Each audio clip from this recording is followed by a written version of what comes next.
네, 아침을 여는 모닝주스, 목요일 모닝주스 시작해 보도록 하겠습니다. 오늘 함께 해주실 두 분 소개해 드릴게요. CS 인베스트먼트 김영철 대표, 글로원 파트너스 이성웅 이사 나오셨습니다. 안녕하세요. 안녕하십니까. 네, 반갑습니다. 자, 두 분과 목요일 모닝주스 시작해 보도록 하죠. 자, 오늘의 키워드부터 확인해 보겠습니다. 화면으로 함께 하시죠. 네, 자, 오늘의 키워드, 김영철 대표께서는 첫 번째 키워드로 바이오헬스 비전 선포로 꼽아주셨고, 이성웅 이사께서는 혼돈의 시장이라고 꼽아주셨습니다. 최근 시장을 딱 표현하는 말이 아닐까 싶은데, 일단 바이오 관련된 이슈부터 살펴보죠. 문재인 대통령이 바이오헬스 산업을 이제 차세대의 주력 산업으로 선정을 했습니다. 최근 바이오 제약 산업이 좀 주춤거리고 있는 상황 속에서 모멘텀이 되지 않을까 이런 기대가 약간 드는데 어떻게 보십니까? 참 네. 바이오 관련주는 지금 투자자들이 네. 상당히 두려워하고 있는 맞습니다. 업종이지 않을까라고 네. 생각해 볼 수 또 있습니다. 관심이 또 많으시잖아요. 그럼에도 네. 불구하고 성장할 수 있는 것이 바이오 산업이다라고 할 수 있겠는데요. 네. 지금 삼성 바이오로직스 쪽에서도 계속된 수사가 있기 때문에 이러한 악재적인 부분들이 시장에서 다시 한번 또 나타나지 않을까라는 우려감이 있겠습니다만은 이런 바이오주들은 점차적으로 건강해지고 있는 과정이다라고 할 수 있겠습니다.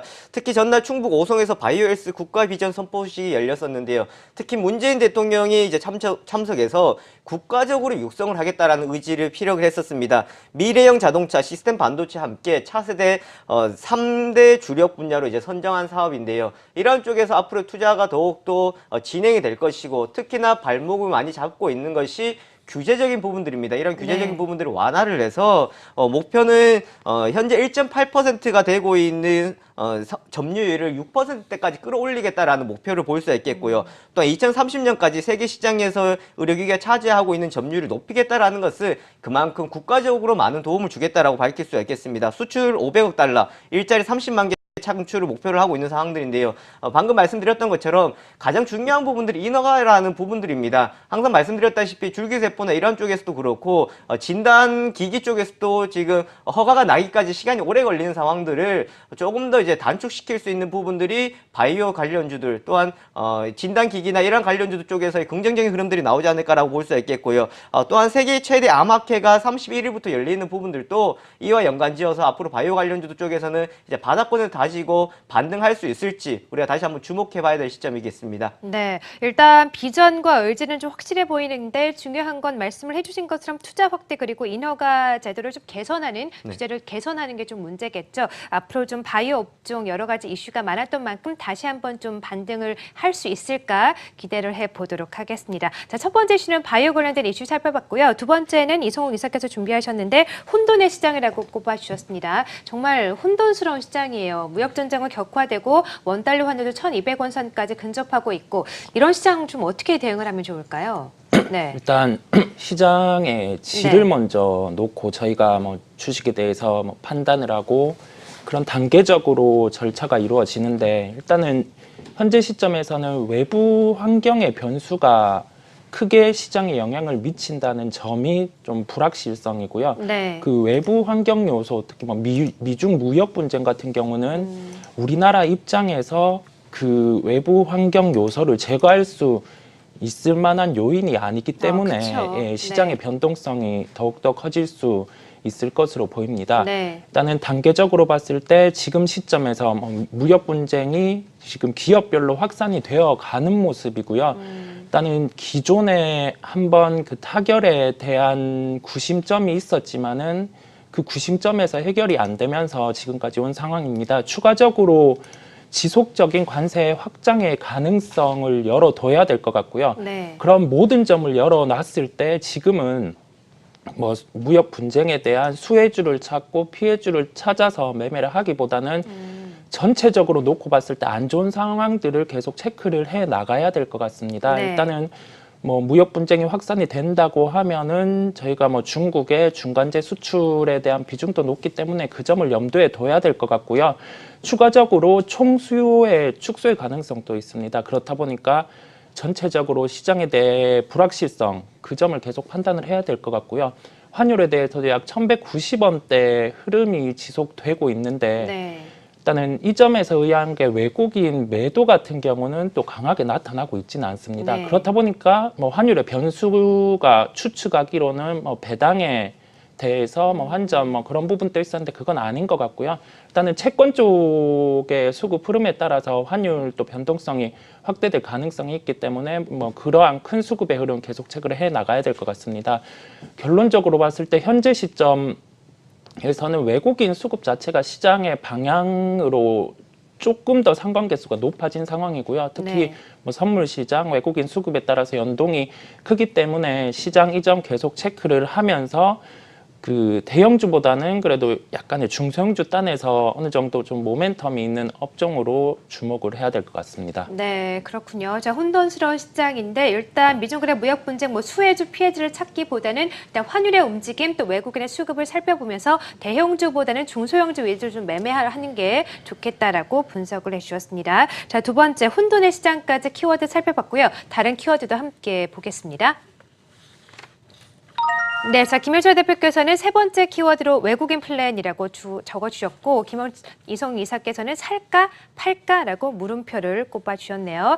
자, 앞서서 저희가 외국인의 수급이 향후 시장에서 중요하다라고 말씀을 드렸는데 아까 좀 살펴본 것처럼 외국인이 뚜렷하게 매도를 하지도 않고 뚜렷하게 들어오지도 않고 그러고 있습니다. 하지만 또 외국인의 수급에 따라 시장의 향방이 좀 갈리기 때문에 지켜봐야 되는 건 맞거든요. 어떻게 좀 보십니까? 지난번에 네. 기관들이 좀 역할을 해줘야 된다라고 네. 말씀드렸었는데 지금 시장에서 기관들 쪽에서 좀 버텨주고 외국인들은 들어오지도 않고 나가지도 않는 상황들입니다. 그래서 외국인들 플랜이다라는 것은 뭐 외국인들 특별한 계획을 가지고 국내 시장에 수급을 들어오고 나가고 한다라기보다는 조금 더 기간 조정이 필요한 시점이다라고 할 수가 있겠습니다. 또 외국인들 쪽에서는 그렇게 지금 급한 상황들이 아니다라고 할 수가 있겠는데요.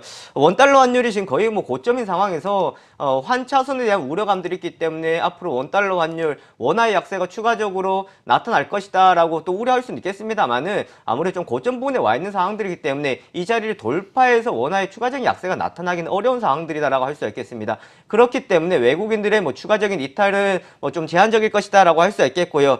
차익은 충분히 나가고 또한 들어올 때는 화끈하게 들어오는 외국인이다라고 할 수 있겠습니다. 나가는 물량이 나가고 있는 과정들이기 때문에 외국인들의 지금 이러한 흐름들을 뭐 당장에 나가지 말고 내일이었으면 들어왔으면 좋겠다라기보다는 충분히 빠져나갈 물량들 빠져나가면은 또다시 외국인들의 강한 수급들이 들어올 수 있는 시점이다라고 할 수 있겠고요. 또 잘 아시다시피 MSCI 신흥국 지수 리밸런싱이라는 이슈까지 있는 상황들이기 때문에 이런 외국인들의 수급적인 흐름에서는 특별하게 이상이 있다라기보다는 글로벌적인 흐름들이나 이러한 신흥국 지수 리밸런싱에 따른 좀 흐름들이 나타나고 있다라고 할 수가 있겠습니다. 절대적으로 손해보고 있는 것이 없는 외국인 투자자들이기 때문에 네. 지금 우리가 서두르기보다는 좀 더 기간 조정에 초점을 두시는 거 좋을 것 같고요. 또 급격한 이탈도 없는 상황들이기 때문에 단기적인 뭐 수급의 공백이 좀 나타난 상황들이었지 이것을 우리가 뭐 심각하게 받아들이기보다는 기관들이 지금 버텨주고 또 앞으로 들어올 수 있는 것은 외국인들의 수급에 좀 더 초점을 두고 5월 말까지 우리가 전략을 한번 세워보시는 것이 좋겠습니다. 네,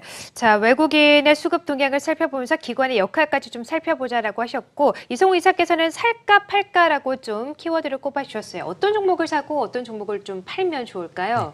네, 지금 뭐 시장에 대해서 저희가 네, 뭐 이 주식을 적극적으로 편입을 해야 될지 아니면 가지고 있는 주식을 매도를 해야 될지 이 부분에 대한 판단 그리고 언제나 이 고민을 해오는데 지금 시점 같은 경우 저희가 단적으로 수치를 통해서 살펴보면 이제 12개월 선행 영업이익 컨센서스는 하락을 하고 있는 단계입니다. 업종상으로도 그렇고 그다음에 그 주가 수익 비율, 코스피 주가 수익 비율 같은 경우는 약 10배 정도 수준에 와 있습니다. 그렇다고 하면은 지금이 그 싸다는 판단을 하기에도 조금 힘든 것 같고요. 제가 전에 말씀을 드렸지만은 일단은 영업이익 컨센이 하향되고 있는 상황에서 밸류에이션 매력이 10배라고 해서 뭐 적극적으로 편입을 해야 될 구간은 아닌 것으로 보입니다. 네, 그렇다고 하면은 여기에서 조금 더 가능성이 있고 조금 더 성장성이 있는 종목 쪽으로 접근을 해야 될 것 같고요. 네, 이 세 가지 요인을 종합해서 말씀드리면 뭐 포트폴리오 리밸런싱을 계속하면서 시장을 네. 대응을 해야 될 것 같습니다. 주식을 전부 다 비우기에는 조금 어느 정도 지금 구간은 아니라고 보이고요. 포트폴리오 리밸런싱을 통해서 대응을 하고 그 포트폴리오 중에서도 실적 중심의 종목들을 계속 주목을 해 나가야 될 것 같습니다. 네, 자 일단 실적을 중심으로 포트폴리오를 좀 재정비하는 게 좋겠다라고 하시네요. 자 그러면 오늘 장 전략과 함께 종목을 좀 짤막하게 들어보도록 하죠. 어떤 종목을 보세요? 네, 시장이 지금 뭐 강하게 반등 나오고 있는 건 아닌데요. 네, 그쵸. 그래도 조금 더 이슈에 반응하고 있다라고 할 수 있을 것 같습니다. 뉴스에 그리고 이슈에 좀 반응하기 시작했다라는 건데 종목으로는 이제 텔레칩스입니다. 텔레칩스 같은 경우는 어플리케이션 제품에 필요한 핵심 칩을 만들어내는 회사인데요. 자율주행 시장 확대에 따른 수혜주다라고 할 수 있겠습니다. 미래형 자동차 차세대 3대 주력 사업 분야인 것처럼 앞으로 좀 자율주행 관련주 쪽에서의 점차적인 관심들이 더 높아지겠다라고 할 수 있겠고요. 전장 부품 매출에 대한 증가가 나타나고 있다라는 겁니다. 특히나 NXP를 제치고 현대차에 부품을 공급했던 것처럼 앞으로 이러한 수요가 더욱더 늘어날 것으로 보여지고 있겠고요. 또한 자회사를 통해서 자율주행 쪽에서의 매출은 더욱더 나올 것이다. 그다음 시스템 반도체 육성에 따른 수혜주다라고 할 수 있겠습니다. 텔레칩스 같은 경우는 자율주행뿐만 아니라 시스템 반도체 관련주로서 이슈가 받았었는데요. 특히 국내 팹리스 업체 가운데 삼성전자가 파운드리를 개방하는 업체 중에 뭐 몇 개 되지 않는 업체이기 때문에 시스템 반도체와 자율주행 쪽에서 함께 우리가 엮어서 보시는 것이 좋겠습니다. 네, 알겠습니다. 자 관심 종목으로는 텔레칩스를 주셨고요. 이성웅 이사께서는 어떤 종목 보십니까? 약간 제가 그 말씀을 드리면서 마지막에 실적에 관련된 종목을 주목하자고 네. 말씀드렸는데요. 일단은 종목명은 STI입니다. 현재 시가총액은 한 2천억 원 정도 하고 있고요. 네. 일단은 삼성 쪽 이제 클린룸 그리고 SK 하이닉스도 동반해서 클린룸 장비를 그렇게 납품을 하는 업체인데 네. 올해 이제 삼성 평택 공장 관련해서 실적이라든지 그런 점을 종합을 해봤을 때 2분기 좀 보수적으로 접근을 해도 한 매출액 1,000억에 영업이익 100억이 발생 가능할 것으로 보입니다. 우리가 이런 점을 종합을 해봤을 때 현재 주가 수준에서는 뭐 밸류에이션 매력도 존재하고요. 추가적으로 뭐 신사업 관련해서 잉크젯 사업이라든지 베젤리스 사업 같은 경우는 가능성이 있는데 이게 현실화되면은 현재 주가에서 프리미엄이 한 50% 이상 정도 형성이 가능하기 때문에 네. 지금 시점에서 밸류에이션 매력과 신사업에 대한 알파 요인이 부각 가능하다고 보입니다. 네, 그렇군요. 향후 2분기 실적 호재와 함께 한 상승 여력이 충분히 있는 종목 STI를 관심 종목으로 주셨습니다. 자, 두 분과는 여기서 인사드릴게요. 고맙습니다.